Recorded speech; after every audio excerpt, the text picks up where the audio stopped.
Who allowed him to cry like that? Preston Caldwell's voice boomed through the marble hallways, sharp enough to freeze time itself.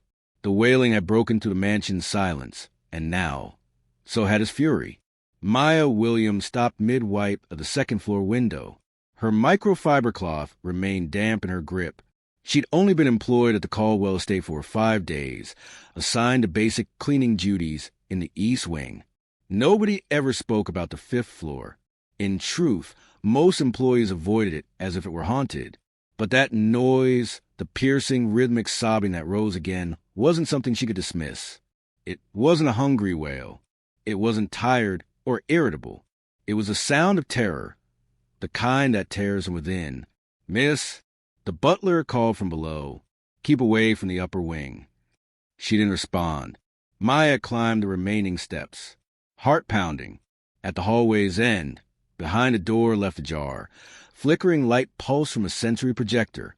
A boy, perhaps 7, sat hunched on the carpeted floor, rocking violently, striking his forehead rhythmically against a bookshelf.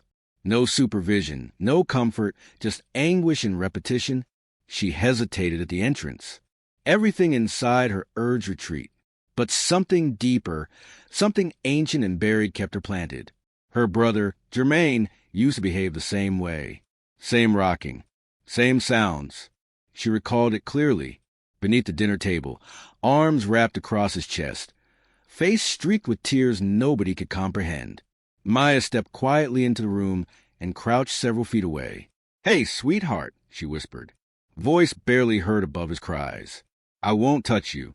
Just sitting right here." The boy didn't acknowledge her, but his movement slowed. Carefully, she kept her hands visible, palms up. Then, slowly, she raised one hand and traced a simple sign across her chest. Safe, a gesture she hadn't used in years. One her grandmother had taught her to calm Jermaine when words fell short. The boy glanced at her, just briefly, then continued rocking. A harsh voice sliced through the air behind her. "What the hell are you doing?" Maya turned quickly. Preston Caldwell stood in the doorway, a towering figure of tailored precision and barely restrained rage. In one hand, he gripped his phone. The other clutched the doorknob like it might shatter under his fingers. "I'm sorry, sir," Maya said, rising instinctively. "I heard him crying, and who authorized you be in this room?" "No one. I thought he might be in danger. Step away from my son." Her muscles tensed, but she complied. Carefully, she moved aside as Preston strode toward the boy. The moment he attempted to lift his son, the child erupted, screaming louder, kicking, clawing, his arms thrashing in complete panic. Preston struggled to contain him, shocked by the intensity. "What's wrong with him?" He muttered. "Why does he? May I?" Maya said gently, stepping forward again. Preston didn't stop her. She knelt, reached out, and the instant the child sensed her presence, his screaming subsided. He twisted toward her and collapsed into her arms like he'd been waiting for her all along. His small hands gripped her sleeve. He buried his face in her shoulder.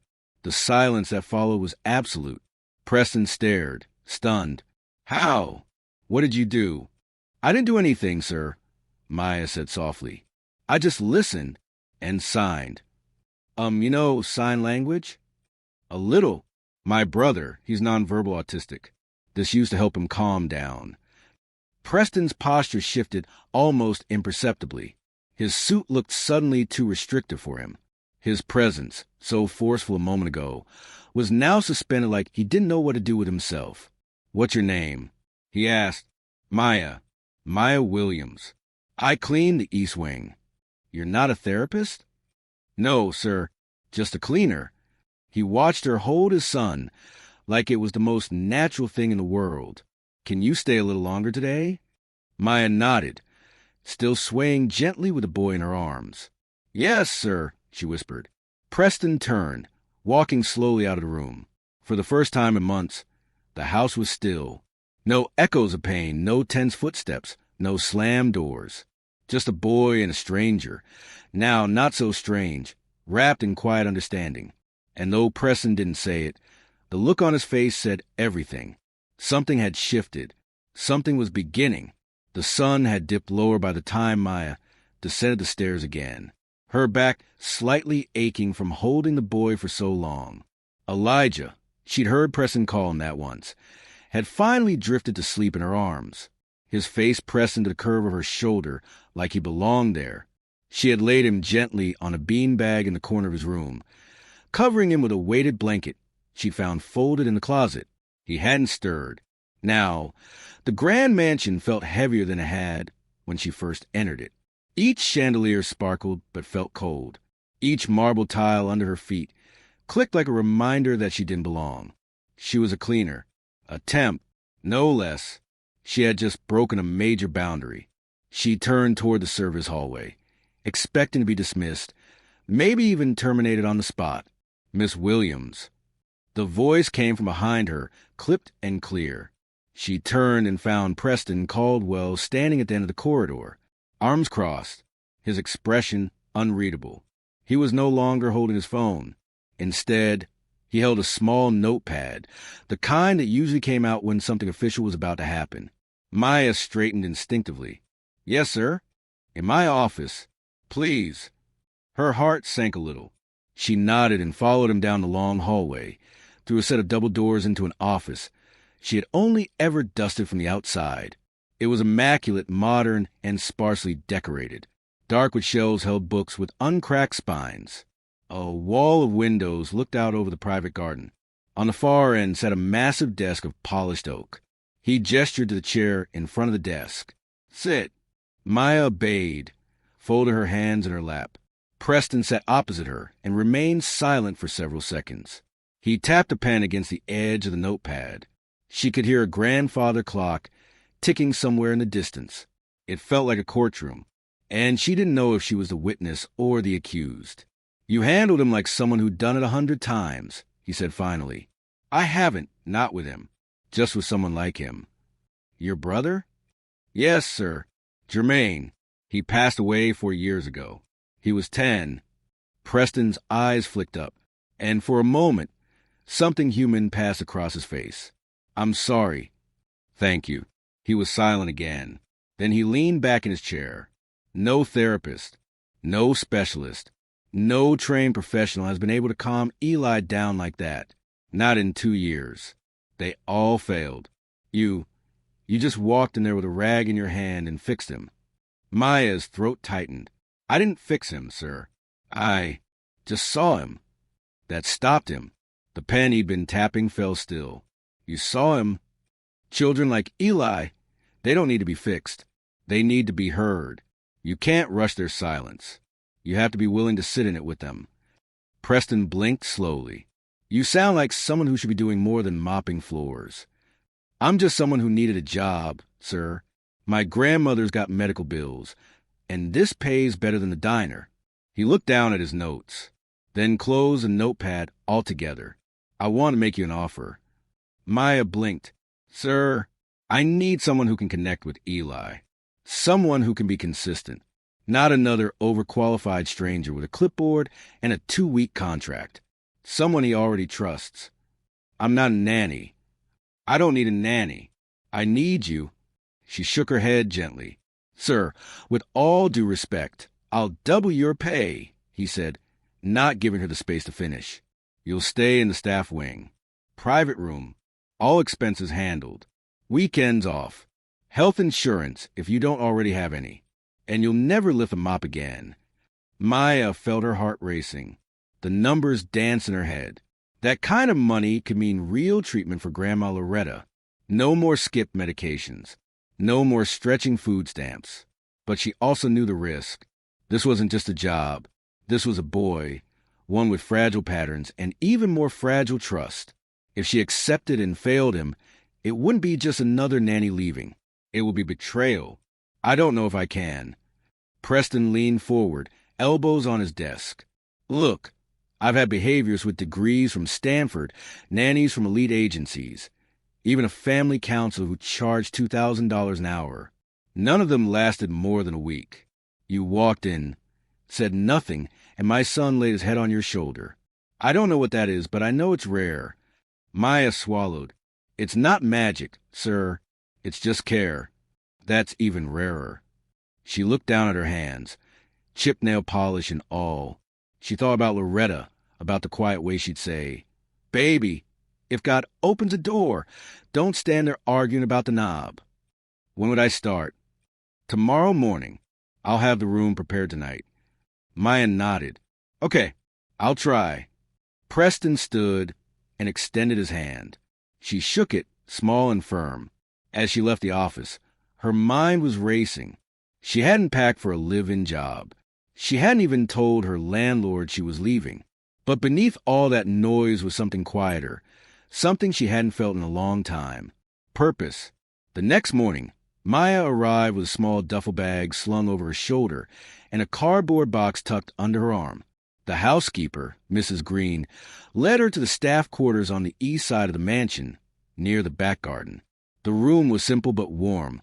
A twin bed, a reading chair, a desk facing the window. "Mr. Caldwell had this redone last night," Mrs. Green said, handing Maya a key card. "Said you were important. I'm just a helper." "Maybe, but he don't give spare rooms to helpers." Maya smiled politely and unpacked quickly. She kept her clothes on hangers and placed a small framed photo of Loretta on the nightstand. By 9:30 a.m., she stood outside Eli's room again. This time, when she entered, the boy was already awake. He sat on the rug, sorting colored blocks into two piles, red and blue. "Morning, Eli," she said softly. He didn't look up, but he paused just for a beat. She stepped closer, sat cross-legged a few feet away, quiet, non-threatening. After a few minutes, he nudged a red block toward her with his toe. She smiled. "Thanks." She pushed the blue block back. The game had begun. Hours passed like that. No words, just color, rhythm, repetition. At one point, she began to hum soft, low, familiar gospel tones. Eli didn't protest. In fact, he leaned in slightly, the way someone might toward a warm fire. Preston watched from the doorway in silence. He wasn't ready to say it out loud. But something about the way Maya sat there, still and steady, not trying to fix her force, made his chest ache in a way he didn't understand yet. Not grief, not fear, something else. Hope. Maya stood by the window of the nursery as dusk crept in, her arms loosely folded and her gaze fixed on the garden below. The day had passed more quietly than she expected. No screaming, no outbursts, no frantic running. Eli hadn't spoken, of course. He still moved in silence, mostly engaged with the wooden puzzles and color-sorting games she had laid out. But he had let her sit closer this time. He hadn't flinched when she sang a soft tune under her breath. He had even touched her sleeve once, briefly, when she reached across him for a blue triangle piece. That one small touch had lit something in her, a precious, almost sacred kind of hope. Behind her, she heard soft footsteps. She turned just as Preston Caldwell entered the nursery. He wasn't in his usual suit, just a white shirt with the cuffs rolled in gray slacks. His face looked less carved than usual, a little softer around the eyes. "How was he today?" he asked, his voice quieter than the sharp bark she remembered from their first meeting. "Peaceful," she said, a faint smile lifting the corner of her lips. No meltdowns, no biting or hitting. He was steady. Preston stepped farther into the room, his eyes on his son, who was now lying on his stomach, carefully pushing a toy train along the track. "I don't know what you're doing," he muttered, "but it's working." "It's not a trick, Mr. Caldwell," she replied gently. "It's time, it's presence, and letting him lead." He nodded slowly, as if trying to understand a language he had never learned to read. "He used to love trains," he said suddenly. "My wife used to take him to the Railroad Museum every other Saturday." Maya's gaze turned toward Preston. His face had turned toward the window now, eyes distant. "He hasn't asked to go since she passed," he continued, his voice low and even. "Not once. She didn't say anything, didn't push, just let the silence speak its part. I thought we were doing okay," he went on. "After the funeral, I hired the best therapist money could find, enrolled him in every specialized program that accepted him. I spared nothing, but it only got worse. The tantrums, the fear of strangers, the screaming. He turned back to Maya. And now, here you are. And he's calmer than I've seen him in over a year. Maya shifted slightly. Autism isn't something you treat like a flu, Mr. Caldwell. It's not linear. Not for you. Not for him. Preston didn't answer right away. Then he asked, "Do you think he remembers her?"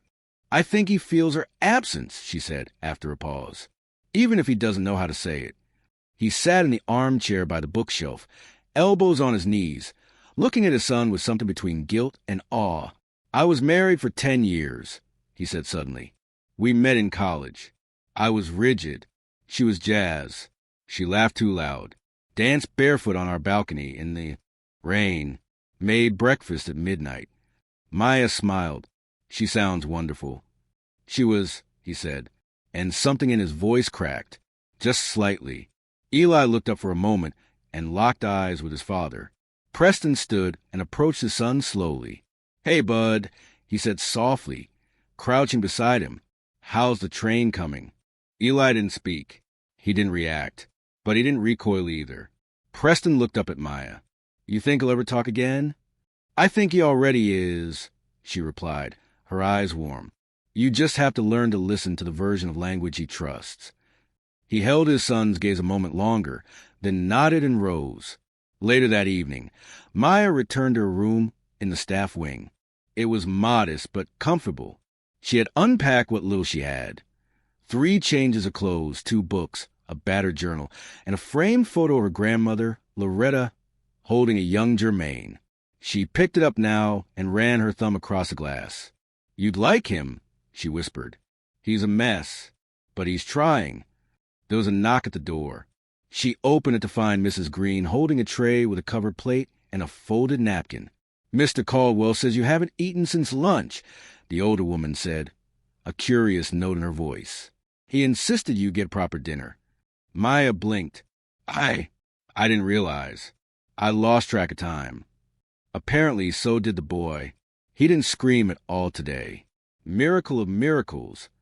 Maya accepted the tray with a grateful smile. "Thank you." Before she turned to go, Mrs. Green lingered. "Don't get too comfortable," she warned. But her voice held no malice. "Mr. Caldwell changes moods like the wind." Maya nodded once. "I don't expect anything." She closed the door and sat down at her desk, lifting the lid on the plate. Grilled salmon, roasted sweet potatoes, and green beans.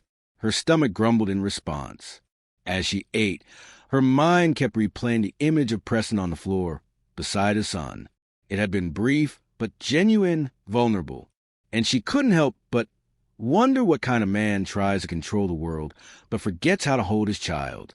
The next morning, Maya entered the nursery at 8:30 sharp.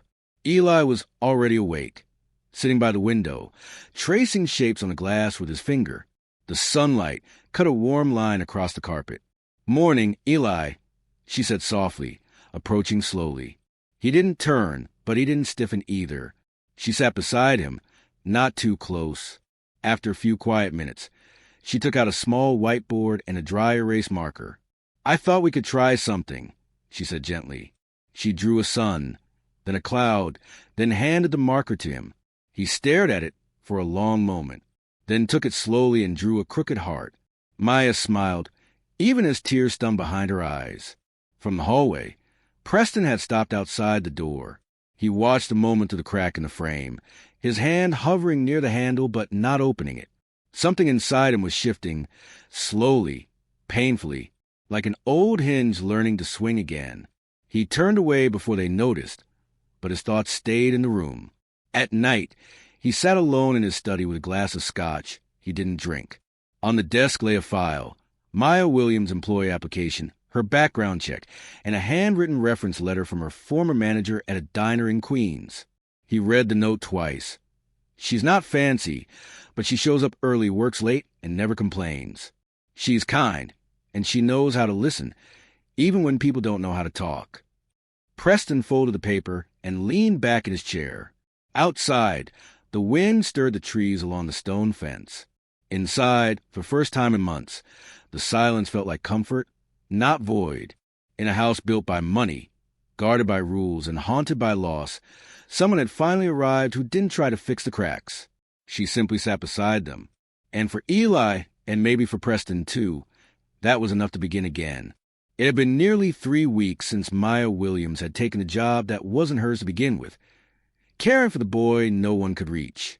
And by now, her presence in the Caldwell mansion had gone from anomaly to necessity. Each morning, she entered Eli's nursery with the same quiet ritual. No sudden movements, no grand gestures, just a steady rhythm of showing up. And in return, Eli began to offer more. He hadn't spoken, not once, but his eyes began to seek her out. He followed her with silent trust. He handed her objects, little things, a block, a button, a puzzle piece, as if they were messages he didn't yet know how to write. That morning, Maya laid a new routine before him. She brought in a soft mat, some scented clay, and a series of cards with emotions drawn in bold, cartoonish expressions. "This one's happy," she said, showing the first card. "Happy like when the music plays." Eli took the card, touched it once, then looked up at her face. Slowly, he pressed the card to his own chest. "Yeah," she whispered. "That's right." When Preston came home that evening, the house felt different again, not silent the way it had been for a year, not empty, but humming faintly with signs of life. In the kitchen, Mrs. Green had soft jazz playing from the tablet. The windows were cracked open. Somewhere upstairs a child laughed. Not loud, not boisterous, but quick, pure giggle that stopped him in his tracks. He dropped his keys onto the hallway console and followed the sound. Maya was kneeling on the living room carpet, a toy giraffe in one hand, a sock puppet on the other. Eli sat across from her, cross-legged, watching intently as the giraffe and the sock puppet mimed a silly fight over a cup of pretend tea. When the sock puppet fell over with a squeaky oof, Eli's mouth stretched into a full smile. No sound came, but his whole face lit up. Preston couldn't remember the last time he'd seen it. Maya noticed him in the doorway. She straightened quickly, brushing lint from her slacks. "Mr. Caldwell, I didn't hear you come in." He walked in slowly, still looking at Eli. "Was that him laughing?" She nodded. "Sort of no sound, but he's getting close." Preston crouched beside his son. "Hey, buddy," he said. Eli didn't retreat. He didn't flinch. He reached out and touched his father's shirt briefly before turning back to the toys. Preston felt his throat tighten. "He's trusting you more," Maya said softly. Preston nodded, but didn't look away from his son. He used to play with Emma like that. She had this sock puppet voice. It was ridiculous, but he loved it. He stood up and looked down at Maya. "Thank you." She gave a faint smile, eyes warm. "I'm not doing anything you couldn't do. That's the part one find hardest to believe," he said, half joking, half defeated. Later that night, Maya made her way to the small garden behind the staff wing. It was late spring, and the azaleas had just started to bloom. She carried a mug of tea, her grandmother's blend, cinnamon and dried hibiscus. She sat on the wooden bench under the magnolia tree and breathed. She'd been afraid at first that her time here would be temporary, that one wrong word, one wrong moment, would send her back to mopping floors. But Preston hadn't just tolerated her. He'd started seeking her out. At first only about Eli, then about meals, then books, and lately just conversation. She didn't fool herself into thinking she belonged in his world. He was white, wealthy, powerful, and guarded. She was none of those things. But when they talked, truly talked, there was something level in it. Human. The garden gate creaked behind her. She turned. Preston stood in the moonlight, holding 2 mugs. "I thought you might like chamomile," he said. She blinked, surprised. "That's very thoughtful. I figured it's either that or more bourbon. And you don't strike me as a bourbon before bed person." She chuckled. "No, that would put me straight on my back." He sat beside her, not too close. "You come out here every night.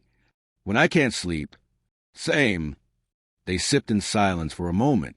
"I've been meaning to ask," he said, his voice quieter now, more careful.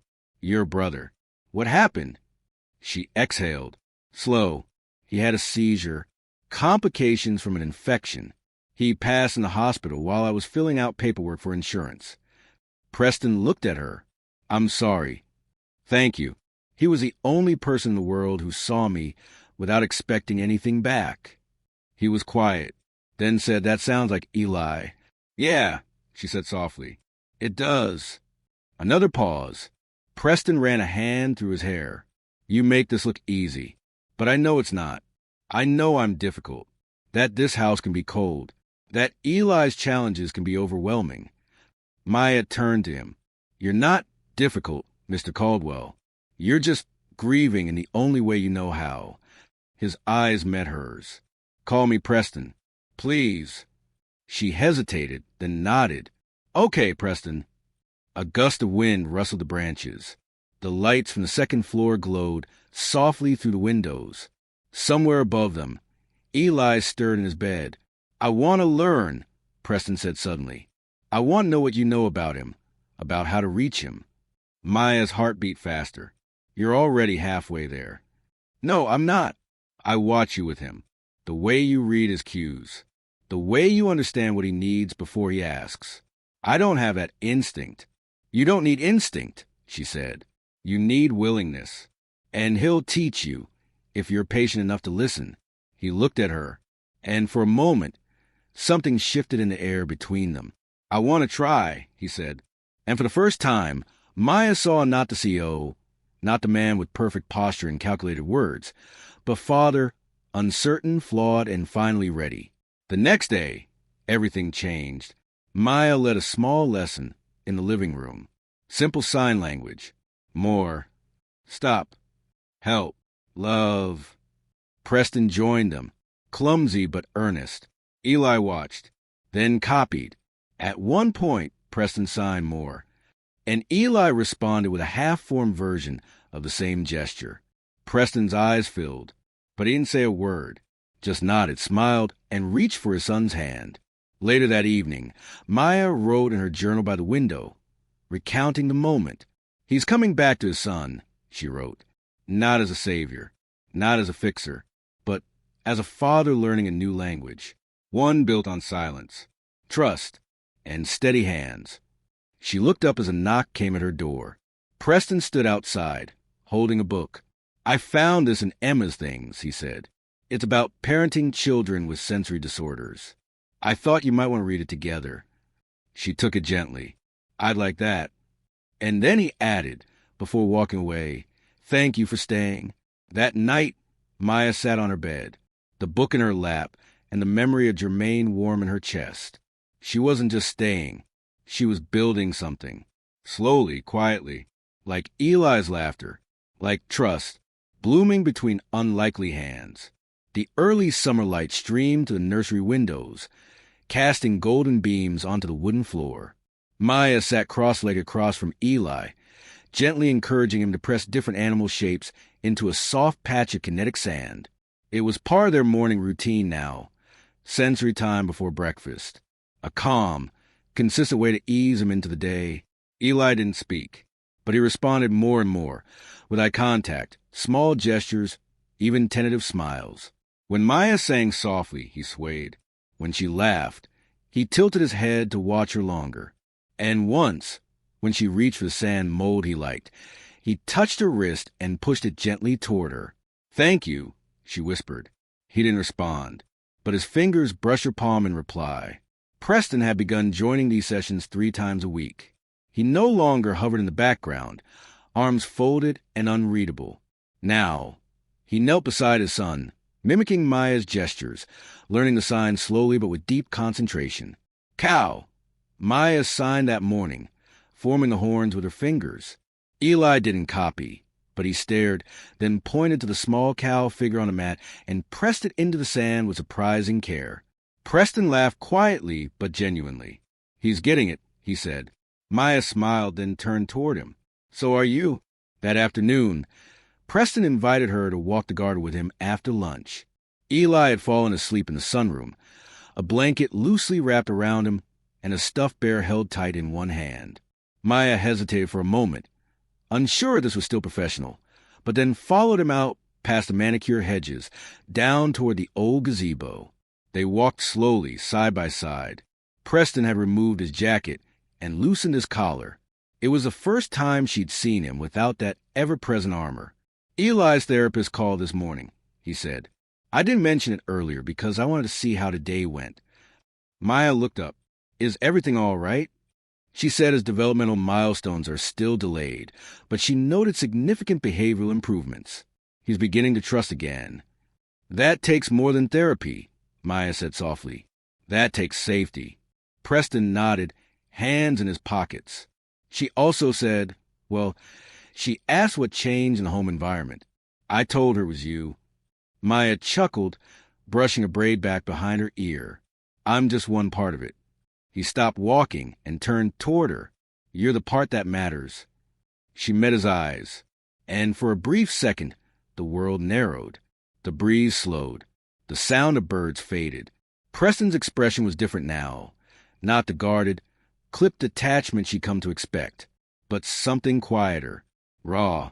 "Before Emma died," he began, his voice more gravel than usual.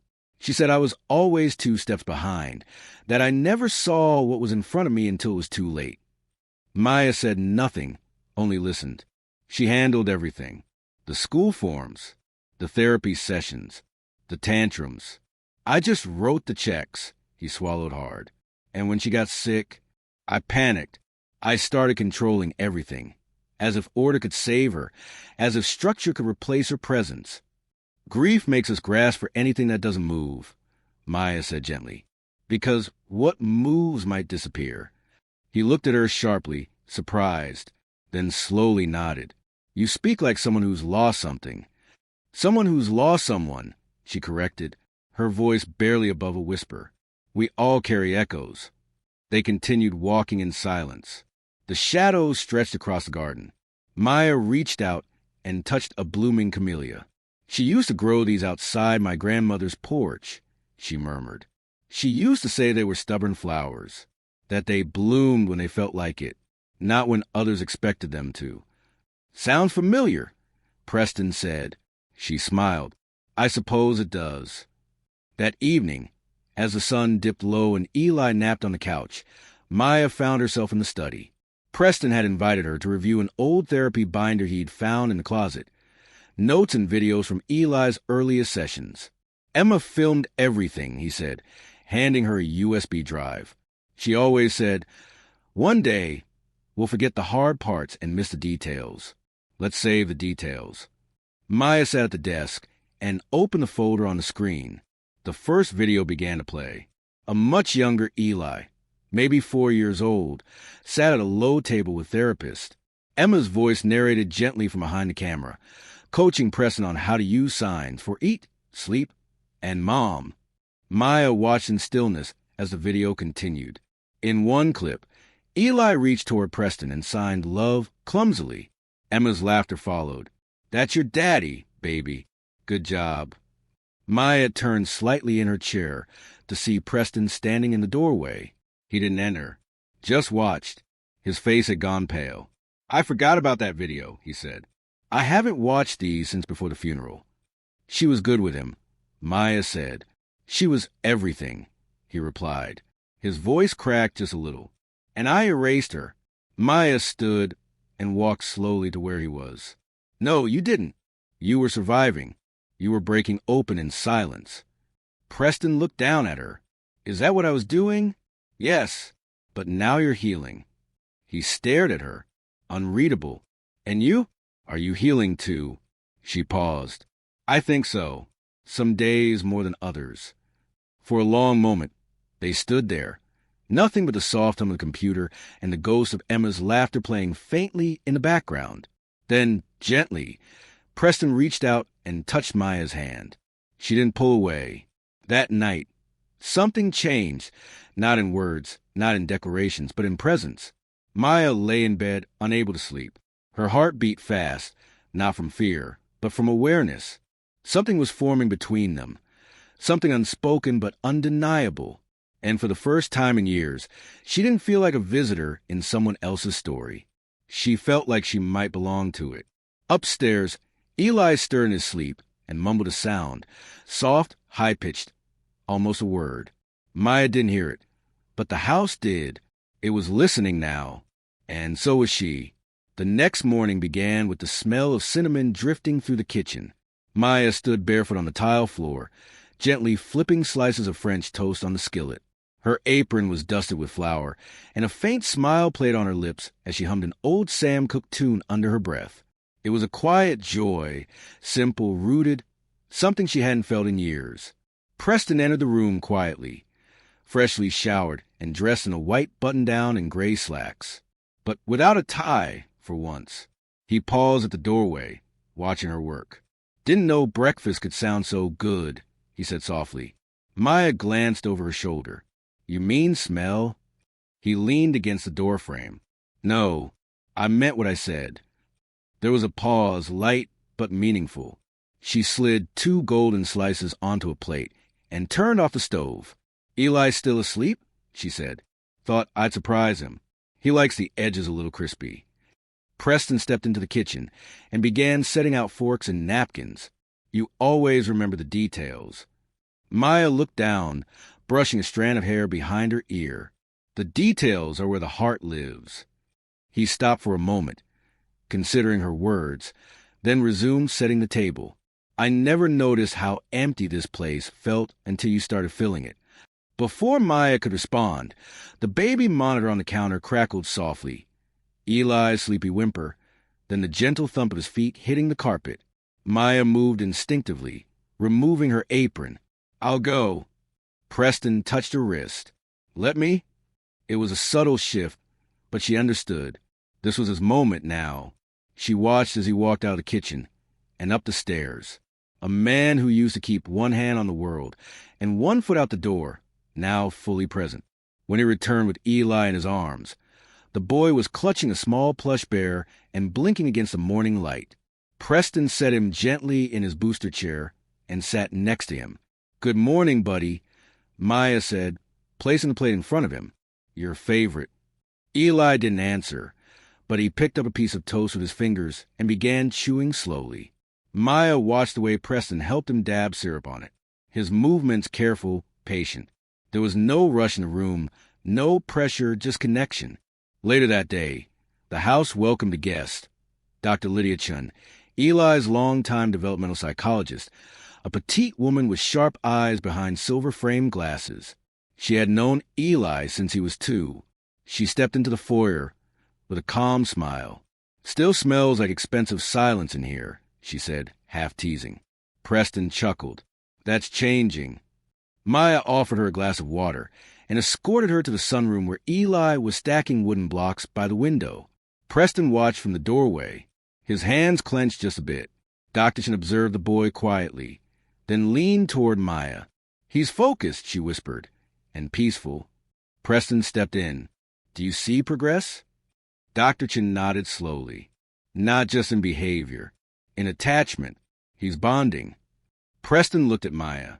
Dr. Chen followed his gaze. "Tell me, Miss Williams, what are you doing differently?" Maya hesitated. "I treat him like he's already whole, not broken." Dr. Chen studied her. "That's rare." "It shouldn't be," Maya replied softly. After the session, Dr. Chen pulled Preston aside. "You've done more than hire help," she said. "You've invited something sacred into this house. Don't forget that." Preston didn't respond right away. He watched Maya in the distance, kneeling beside Eli, showing him how to sign happy with her hands. His son mimicked her imperfectly, shyly, but it was there. That afternoon, Maya wandered out to the garden alone, needing space to think. The camellias were blooming fuller now, thick with pink and white petals. She sat on the stone bench and exhaled slowly. She was growing attached, dangerously so. This was meant to be temporary, a job, a brief chapter between responsibilities.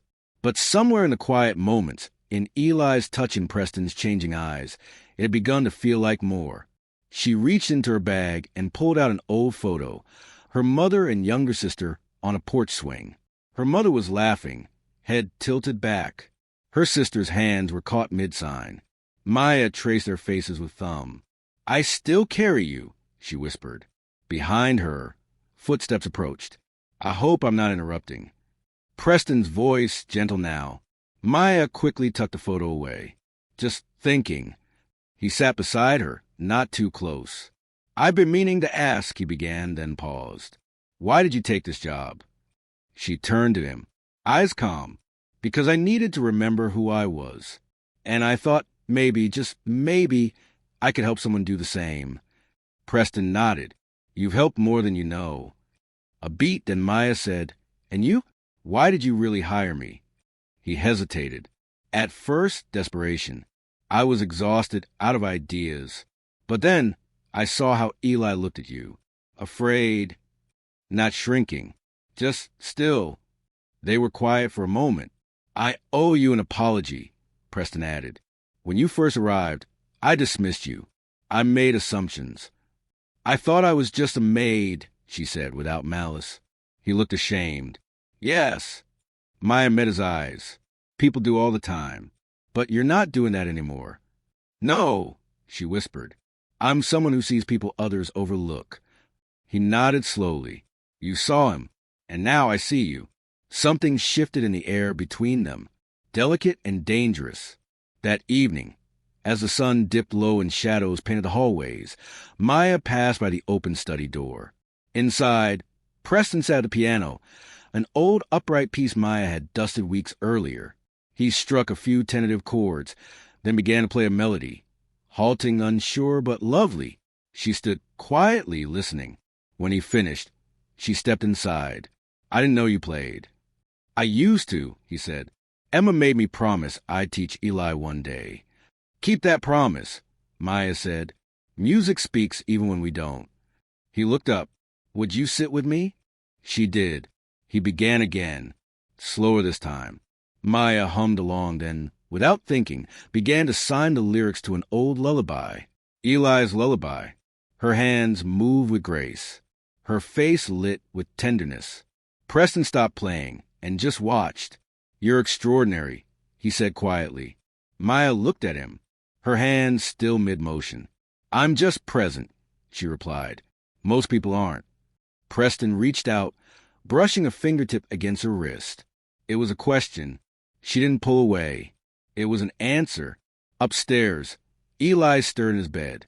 For the first time, he called out, not with a cry, but a word. "Dad." It echoed down the staircase like a bell. Preston froze. Maya gasped, and the house, so long cloaked in silence and grief, suddenly felt alive again. The word hung in the air like a fragile miracle. "Dada." It wasn't loud. It wasn't perfectly clear. But it was there, real alive. Preston shot to his feet, nearly knocking the piano bench over. Maya was already moving, her instincts sharper than her thoughts. And together they raced up the stairs. The world suddenly sharpened into focus by that single word. Eli sat upright in bed, his small hands gripping the edge of the blanket. His eyes were wide, not frightened, just uncertain, as if he himself was unsure what had come out of his mouth. But when he saw Preston at the door, something flickered across his face. Recognition. A kind of vulnerable hope. Preston dropped to his knees beside the bed. "Say it again," he whispered, his voice trembling. "Please, just one more time." Eli blinked, lips parting. He looked at Maya standing just behind, then back at his father. No words came, just a tiny hand reaching forward, resting against Preston's chest. It was enough. Preston wrapped his arms around his son, holding him as though he'd fall apart if he didn't. "You did it," he murmured over and over, forehead pressed gently to Eli's hair. "You did it, buddy." Maya stood quietly in the doorway, hands clasped to her chest. She didn't intrude, didn't speak. This moment belonged to them. But her eyes, wet, soft, glowing, held the quiet satisfaction of someone who had given a piece of herself and was now watching something sacred bloom. The next morning, the house felt transformed. There was light in the windows that hadn't been noticed before. The rooms hummed, the silence that used to echo hollowly. Even the staff moved differently, slower, quieter, reverent, as if they sensed a shift none of them could explain. Preston canceled all his meetings for the day. His assistant didn't question it. "Family day," he said. "Non-negotiable." He spent the morning with Eli, reading picture books in the sunroom, building towers out of plastic bricks, and most remarkably, getting a giggle when he made a silly face. It wasn't much, but it was a sound Preston had waited years to hear. A sound that brought him to the edge of tears more than once. Maya stayed near, not hovering, just present. She brought snacks, wiped sticky fingers, offered soft encouragement, and whenever Eli looked her way, he smiled, small, fleeting smiles, but smiles nonetheless. Around noon, Dr. Lydiachin returned, unannounced but not unwelcome. Someone had texted her the night before, 3 words, all caps. He said, "Dada." She stepped into the foyer like a detective entering a scene of quiet joy. "You weren't kidding," she said after watching Eli play for 5 minutes. "His eyes are clearer. He's grounding." Preston nodded. Maya was there when it happened. Dr. Chin turned. "That doesn't surprise me." They stepped aside into the dining room, letting Eli and Maya play uninterrupted. "You know this changes everything," Lydia said. "I know. You'll need to consider long-term care, adjust your routines, possibly reintroduce therapies. His progress may accelerate now." "I want you to lead it," Preston said, "but only if Maya stays involved." Lydia raised a brow. "She's not a therapist, Preston. She's something better," he replied. "She's someone he trusts." Lydia considered this, then nodded slowly. "Fair point." After lunch, Maya excused herself to take a short break. She walked to the garden again, her place of reflection, and sat by the camellias. The spring breeze teased her braids, and she tilted her face toward the sun, letting it warm her skin. She should be happy. Eli had spoken. Preston was changing, but there was a tremor in her chest she couldn't quite name. She was growing roots where she'd promised herself she wouldn't. "Maya." She turned. Preston stood a few feet away, hands in his pockets, a hesitant smile on his lips. "I didn't mean to interrupt," he said. "You didn't." He sat beside her on the bench. "I was thinking we should celebrate. Just something small, a dinner tonight. Just us and Eli." Maya's eyes softened. "That sounds lovely." He nodded. "And tomorrow I want to show you something. Something personal." She tilted her head. "It's not far. Something I haven't shared in a long time. About Emma." The mention of his late wife made the air still. Maya placed a gentle hand on his arm. "You don't have to." "I want to," he said. "You've given so much to our home. I want you to know where this all began." That evening, dinner was simple but meaningful: grilled salmon, asparagus, mashed sweet potatoes. Maya cooked. Preston set the table, and Eli picked out a napkin for everyone. He handed Maya a blue one, himself a red, and his father a yellow. It was the first time Maya had seen him make a deliberate choice that included her. After dinner, they sat by the fireplace. Preston poured them each a glass of wine. Maya's just half, as she preferred. "I used to sit right here with Emma," he said, his voice low. "This exact spot. When we first bought the house. We couldn't afford to furnish most of it, but we had this fireplace and a second-hand record player." He smiled, eyes distant. "She used to sing to Eli every night, even when he wouldn't respond, even when the silence felt endless. She never gave up on him." Maya's throat tightened. "You remind me of her," he said suddenly. "Not because you're similar, but because you love with the same stubborn depth." She looked at him, surprised. "Preston, I'm not saying that lightly." There was a pause. The fire crackled. "I don't know where this is going," he admitted, "but I know what I feel when you're near, and I know how Eli changes around you." She looked down, heart racing. "Do you feel it too?" he asked. Maya met his gaze. "Yes, but I'm scared." "So am I." They sat in silence, the kind that didn't need to be filled. Later that night, Maya lay in bed staring at the ceiling. Her room was small, modest, tucked at the back of the house. But it was hers for now. A knock came at the door. She rose, heart fluttering, and opened it. It was Preston, not in a suit, not in armor. Just him. "I couldn't sleep," he said. "Me neither." He didn't step in, didn't reach for her, just looked at her like she mattered. "I just want to say thank you for helping me find him, for helping me find myself." She smiled softly. "Good night, Preston." "Good night, Maya." And he walked away. She closed the door, leaned against it, and exhaled long and deep. It wasn't love yet, but it was something real. And that was how everything truly began. The morning sun filtered through the sheer curtains of Maya's room, casting soft golden shapes across the floorboards. She lay in bed longer than usual, eyes open, heart beating with a strange calm. The memory of Preston's voice the night before lingered in the silence. It hadn't been a confession, not exactly, but it had been something deeper, an invitation into a truth they were both still learning to name. By the time she made her way to the kitchen, the house was already stirring. Eli sat at the island counter, sipping from a plastic cup of orange juice, while Preston leaned over a skillet, attempting scrambled eggs.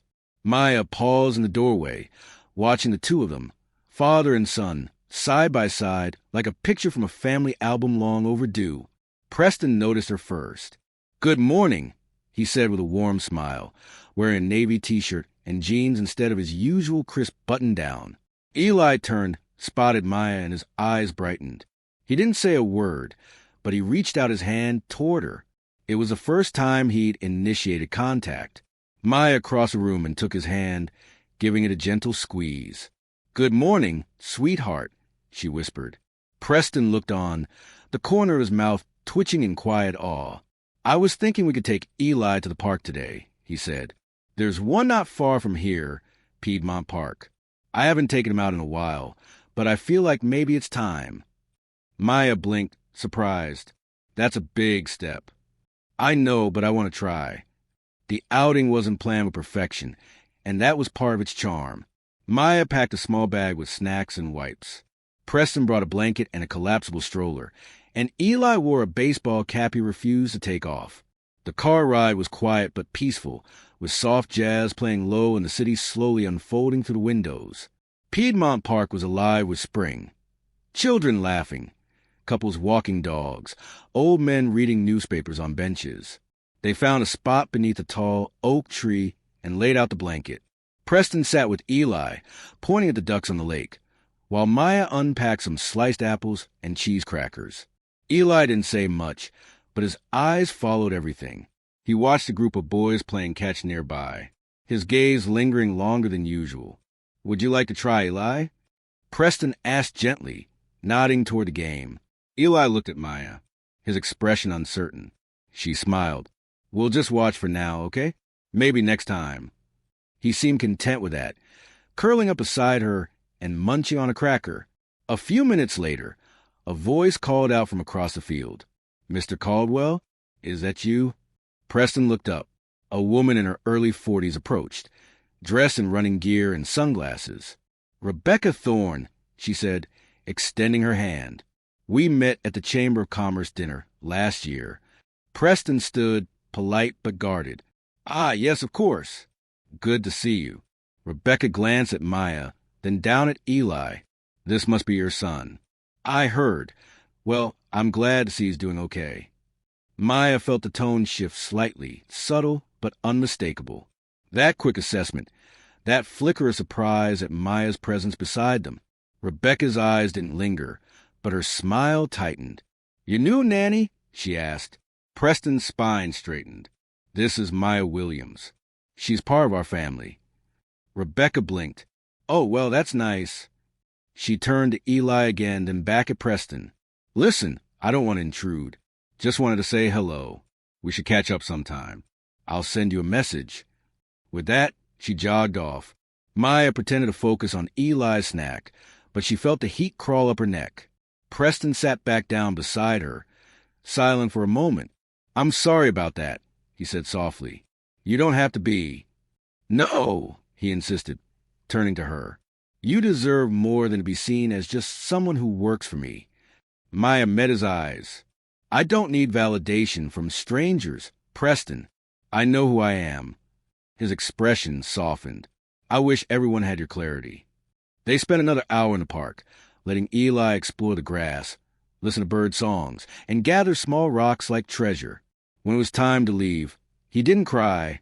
He held Maya's hand and walked beside her all the way to the car. That evening, as twilight deepened over the estate, Preston stood by the window in his study, a glass of whiskey untouched in his hand. Maya knocked gently on the door. "Come in." She stepped inside, pausing at the threshold. "Eli's asleep." "Thank you." He gestured for her to sit. "There's something I want to show you." He opened a drawer and pulled out a worn photo album. Maya moved closer, sitting beside him on the leather sofa. The album smelled faintly of old paper and lavender. "This," he said, opening the first page, "was Emma's idea. She started it when we first found out we were pregnant. Every month, a new photo every milestone. And then, after she passed, I stopped adding to it." The photos were beautiful. Emma's glowing smile, a baby Eli bundled in blankets, tiny footprints pressed in ink. As they turned the pages, the images faded from color to grayscale, not physically, but emotionally. "This is the last one," Preston said, pointing to a photo of Emma holding Eli under a maple tree, her face radiant despite the 4-line taped to her arm. 2 weeks before she died. Maya ran her fingers gently along the plastic sleeve. She loved him so much. "She did," he whispered, "and I failed her. I shut down.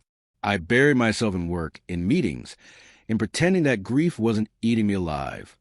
You were surviving." Preston turned to her. "You're helping me live." The silence that followed wasn't awkward. It was sacred. "I've been thinking," he said after a moment. "I want to formally hire you, not just as a housekeeper or a caregiver, but as Eli's developmental guide. I'll set up training, a plan, I'll make it official." Maya blinked. "That's generous." "It's not generosity. It's necessity. You've done more for him than any therapist or specialist in the last 2 years." She nodded slowly. "I'll accept on one condition." "Name it." "That we keep doing this together, as a team. No titles, no distance." He held her gaze.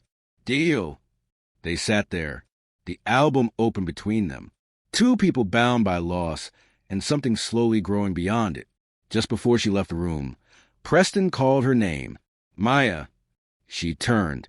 He stood, walked toward her, and then, without rushing, he pulled her into an embrace. It wasn't romantic, not yet. It was something older, deeper recognition, the kind that says, "I see you." And in the quiet safety of that moment, Maya finally allowed herself to believe she belonged. The next morning began with an unexpected knock. Not the gentle kind that hinted at domestic routine, but a sharp, echoing rap that stirred both tension and memory. Maya was in the kitchen preparing Eli's favorite oatmeal when she heard it. Preston appeared seconds later, his brow creased even before he reached the door. Standing outside was a man in a tailored gray suit with a clipboard tucked under his arm. He wasn't alone. 2 others flanked him, one in business casual, the other in a sharp blazer with an earpiece. The insignia on the clipboard read, "Child Welfare Services." "Mr. Caldwell?" The man asked, polite but firm. Preston nodded slowly. "Yes." "What's this about?" "I'm Marcus Fielding. We received a report of possible neglect concerning your son, Elijah Caldwell. We're here for an assessment." For a moment, the only sound was the wind through the trees. Maya had stepped into the hallway by then, holding Eli close against her hip. She could feel his little heart pounding through her blouse. Preston stepped outside, pulling the door halfway closed behind him. "This is absurd. Who filed this report?" "I'm afraid we're not permitted to disclose the source during the initial evaluation. May we come in?" "No," Preston said. His voice was calm, but Maya recognized the storm behind it. "Not until I speak to my attorney." "You have every right to contact legal counsel," Marcus replied. "However, if you deny entry during a welfare check, we'll need to escalate. A court order can be requested." Maya stepped forward, still holding Eli, who now clutched her tighter. "He's safe," she said, her voice steady. "I've been with him every day. There's no neglect." Marcus studied her. "And you are—" "Maya Williams. I've been working here for several months. I'm his full-time caregiver." Another agent jotted something into a notebook. Preston exhaled through his nose. "Give me 5 minutes." He returned inside and made 2 calls, first to his lawyer, then to the head of a private security firm. When he returned, he opened the door fully. You may enter, but you do so under observation, and nothing is to be touched without consent. They stepped inside, their eyes scanning the foyer like they were entering a crime scene. Maya held Eli protectively, whispering to him in a soft rhythm only he understood. Preston stayed close, his body language sharp, restrained. The agents conducted their assessment in quiet efficiency, checking the pantry, the nursery, the backyard. One agent asked to speak with Eli alone. Maya declined on his behalf. He doesn't speak with strangers. He has autism. I'm his comfort, his voice. You can ask, and I'll translate and sign if needed. Noted, Marcus said, scribbling. They didn't find anything. Of course, there was nothing to find. But just before they left, Marcus turned back. This visit was protocol. But off the record, Mr. Caldwell, it's rare that we see a child as well cared for. Whoever sent the complaint may have had other motivations. Preston closed the door behind them, jaw tight. Maya stood nearby, still holding Eli, who had fallen asleep from the tension. Someone's trying to get to us, she said softly. Preston nodded. And I think I know who. He didn't name names. He didn't have to. Later that afternoon, Preston called a meeting in his home office. The guest list was small: Maya, his attorney Sandra Griffin, and a security advisor named Lionel Hatch, a calm, silver-haired man with decades in federal protection services. This wasn't random. Preston began. We've been getting resistance on the upcoming tech acquisition. Silent pressure. Now this. I want a full background check on everyone who's had access to my family's internal calendar. Sandra looked up from her notes. You think it was an internal leak? I think it was personal, Preston said, glancing at Maya, and targeted. Lionel tapped the table. I'll start the sweep. Phones, laptops, digital footprints. If someone tried to weaponize child welfare, we'll find the source. When the meeting ended, Maya lingered behind. Preston looked at her. You don't have to stay involved in this. Yes, I do, she said. This isn't just your fight now. It's Eli's, and I'm not going anywhere. His eyes flickered. You always speak like someone who's lost something important. Maya exhaled. I have, but Eli isn't going to be one of those things. He didn't respond, but he didn't need to. That night, after dinner, Maya sat on the porch swing with Eli nestled against her. The stars were just starting to show. One by one, she watched them light up the sky, like old truths finally being revealed. Preston joined her, 2 cups of tea in hand. Mind if I sit? She moved over, and he took the space beside her, close but not imposing. I used to think silence was a curse, he said. That quiet meant something. Was broken. But I'm starting to understand there's different kinds of silence. She looked at him. There's the silence of grief, he continued. The silence of shame. And then there's the kind that's safe. Like right now. Maya held her tea carefully. Safe silence. That's rare. He nodded, sipping. You've given that to him. To me, too. They sat in that silence for a long while, the night deepening around them. Then Preston asked, Have you ever thought about what would mean if Eli could talk? Not just with his hands, with words. Maya looked out into the dark yard. Sometimes, but I think about what he already says. In other ways, when he takes my hand, when he leans into me without asking, that's speaking. It's just a different language. Preston's voice was quiet. You're teaching me to listen to that language. And then, like a whisper from the wind, a new voice cut through the quiet. Small, hesitant. Mama. Maya froze. Preston looked down. Eli, half asleep, had shifted. His lips had formed the syllable again. Mama. It was no longer imagined. No longer a dream. Preston's eyes widened. Maya's hands trembled. Her breath caught in her chest. Eli, what did you say? The boy blinked slowly. His eyes fluttered, then closed again. Preston turned to Maya. Did you hear that? I did, she whispered, her voice breaking. I did. It was the first word he'd spoken aloud in nearly 2 years. Preston didn't speak for a full minute. Then he reached for her hand. No hesitation. No pretense. "We're going to protect him," he said. Voice solid now. "Whoever came after us, they won't get another chance." Maya nodded, tears finally slipping free. The porch lights flickered gently above them, casting a warm glow on the three of them seated on that old swing. One step closer to healing. One word closer to a future none of them thought possible. The following morning brought no sense of calm. The house was still, but it carried tension beneath its quietness, a sense that something unseen had shifted. Preston rose earlier than usual and made his way to the gym, throwing himself into the punching bag with the kind of intensity that didn't come from physical training, but from something deeper, unresolved.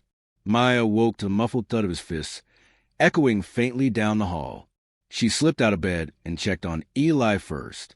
He was curled up under the quilt, his breathing soft and even, his little arm cradling the stuffed bear she'd mended for him last week. A miracle still echoed in her chest. His voice, the word he'd spoken. "Mama." It hadn't been loud, but it had been real. Downstairs, Maya brewed coffee, the scent curling through the kitchen like a small gesture of normalcy. By the time Preston returned, sweat-drenched and silent, she handed him a mug without a word. Their fingers brushed. He paused for just a beat too long. "Thanks," he said, voice hoarse. "Didn't sleep much." "I could tell," Maya replied gently. He stared into his cup, then asked, "Has he said anything this morning?" She shook her head. "But it wasn't a dream. I know what I heard." "So did I," he said quietly, then exhaled. "But that also means whoever came after us knows how close he's getting, and they might try again." Maya's expression sharpened. "Let them try." Preston gave her a look that was half surprised, half grateful. "You're braver than most people I know." "I'm not brave," she said. "I'm protective. That's different." They sat across from each other, a calm before a storm they both sensed was coming. Minutes later, Lionel Hatch arrived, carrying a file under his arm and wearing a look that left no room for pleasantries. "I have something," he said as he entered Preston's study. "I ran cross-checks on all communications coming out of this property over the past 60 days. There's a match." Preston sat forward. Maya remained standing, arms folded tightly. "Someone accessed your schedule through a side channel, an old assistant who still had limited database clearance." Preston frowned. "That would be Sylvia Warner." "Exactly," Lionel confirmed. "Terminated 6 months ago. But someone forgot to revoke her cloud-level access. And guess who she's now working for?" Maya's jaw clenched. "Let me guess. Lark Technologies." Lionel nodded. "And not just working. She's engaged their COO." Preston slammed his fist onto the desk. So this wasn't just corporate. It was personal. They knew how to hit where it hurts. Through Eli. "Exactly. The welfare report was just the first move," Lionel added. "But there's more. They filed a quiet injunction claiming your acquisition of one of their subsidiaries involved coercion." "That's absurd," Preston snapped. "They're playing dirty," Maya said, eyes narrowing. "And they're using Eli to rattle you." "Not just me," Preston replied.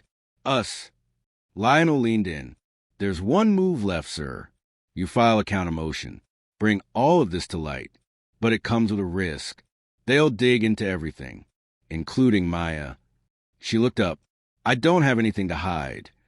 Preston stood. "And even if she did, it wouldn't matter. She's part of this family now. I'm not letting them drag her name through the mud." Maya's breath caught. He hadn't said those words before, not like that.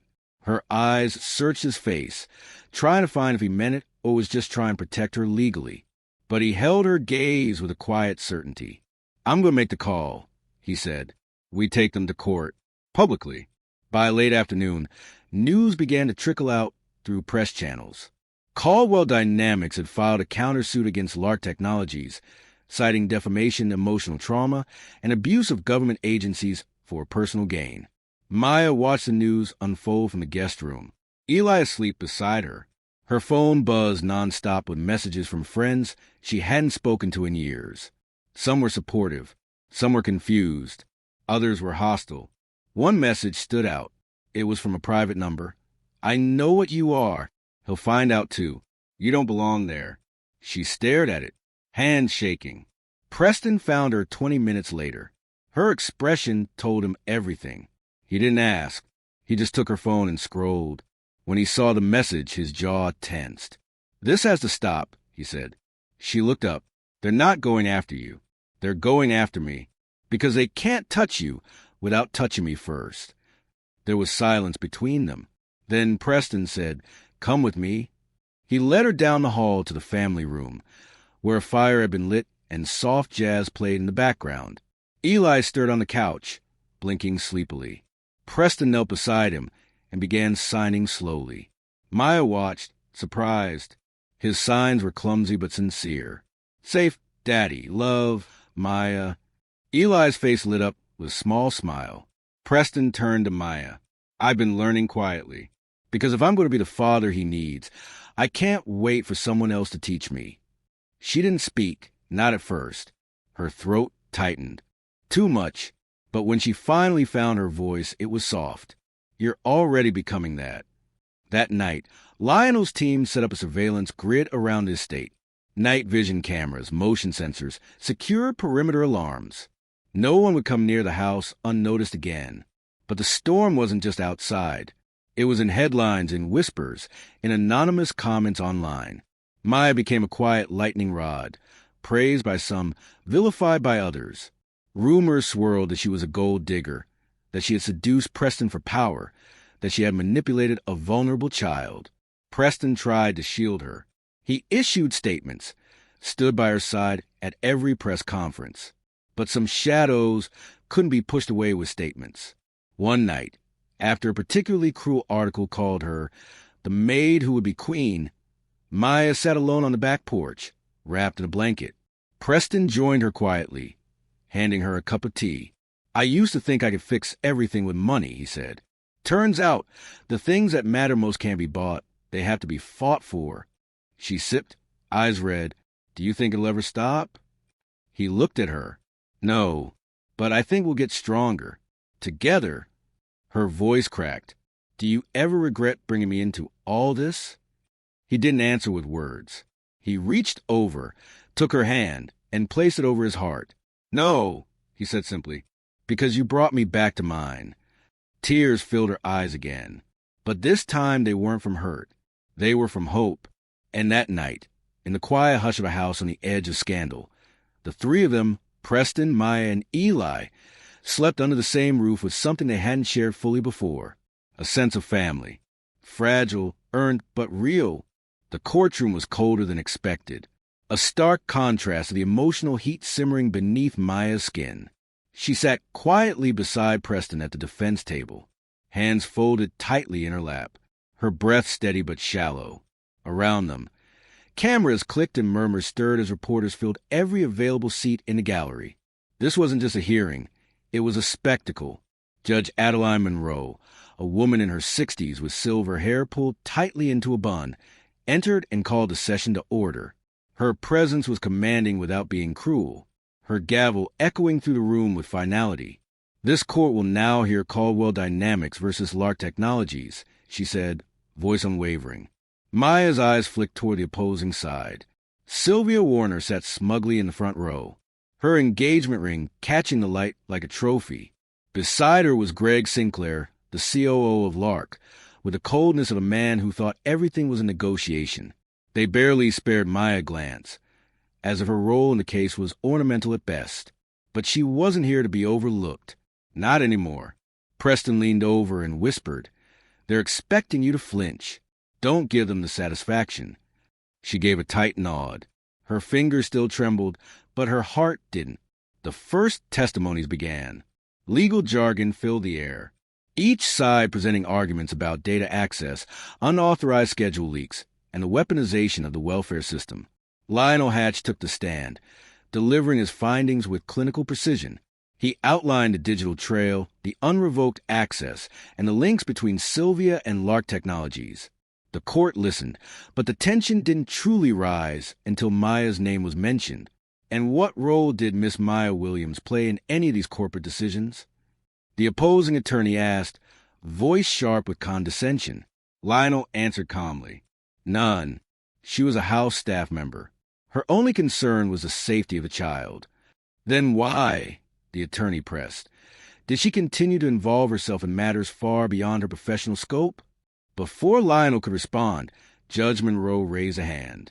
Miss Williams, are you prepared to testify today? Maya froze. Preston looked at her.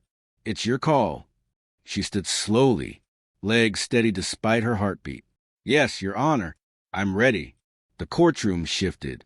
Every eye turned to her. As she approached the stand, Sylvia smirked. Maya met her gaze without flinching. Under oath, Maya recounted the events. She spoke of finding Eli, of the silent moments that passed between her and the boy who had not spoken for years. She told him about learning his signs, about the night of the fake welfare call, about the terror in Eli's eyes when strangers entered the home. And did Mr. Caldwell instruct you to act beyond your duties? The Lark attorney asked, leaning forward. No, Maya replied, but I chose to protect that boy. I would do it again. And why would a housekeeper insert herself into such a delicate situation? The implication was clear. The insult hung in the air. Maya's voice didn't shake. Because that little boy wasn't just frightened. He was forgotten. And I know what that feels like. The courtroom quieted. Even Sylvia's smirk slipped. Maya continued.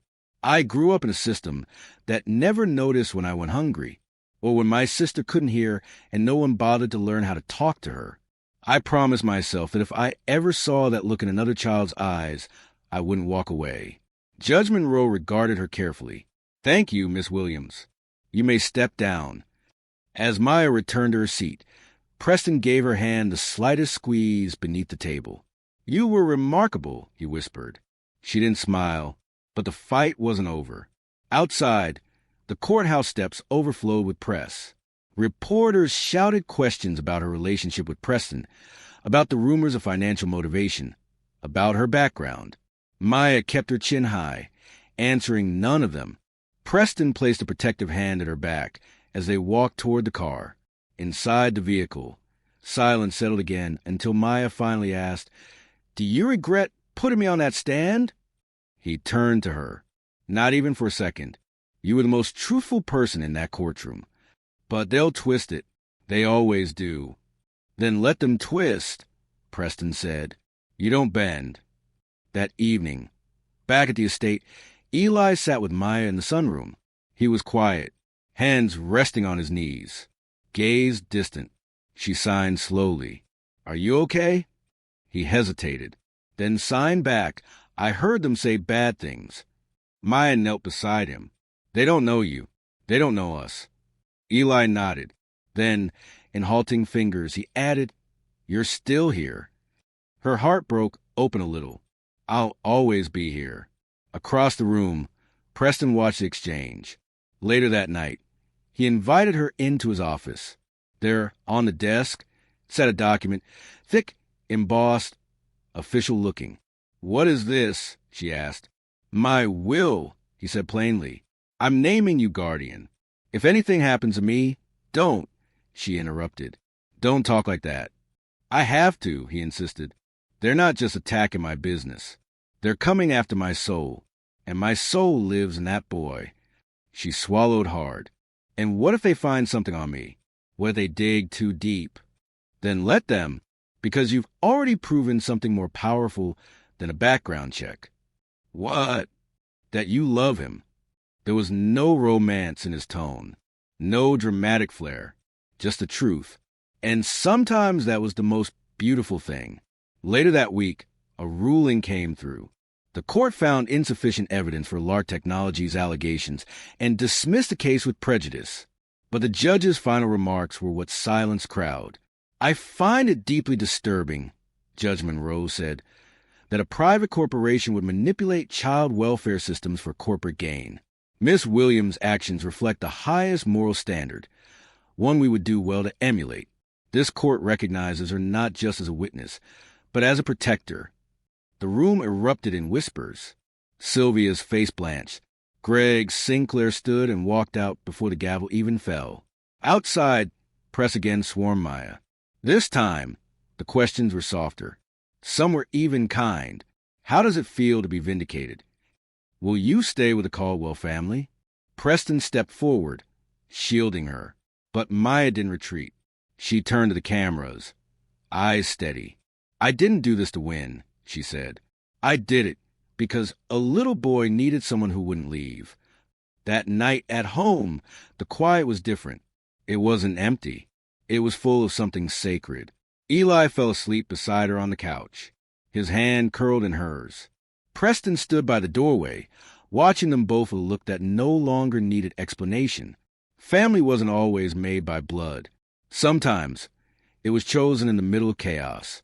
Sometimes it was proven in a courtroom. And sometimes it was simply a hand held through the storm, refusing to let go.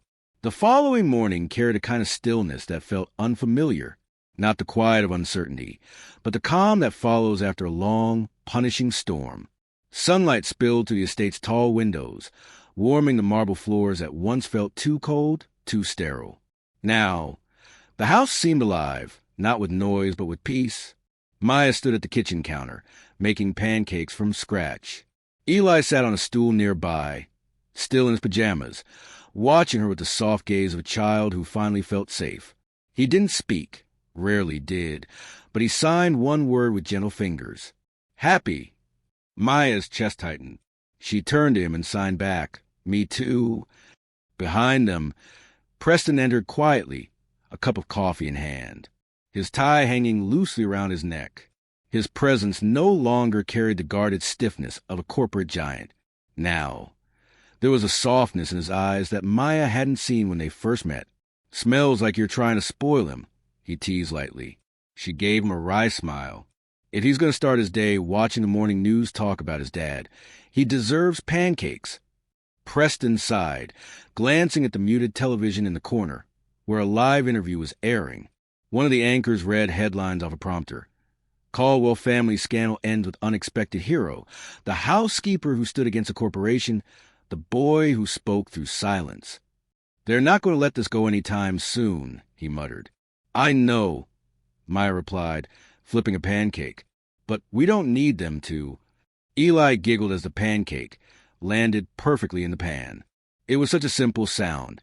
So small, but it carried weight. It was joy.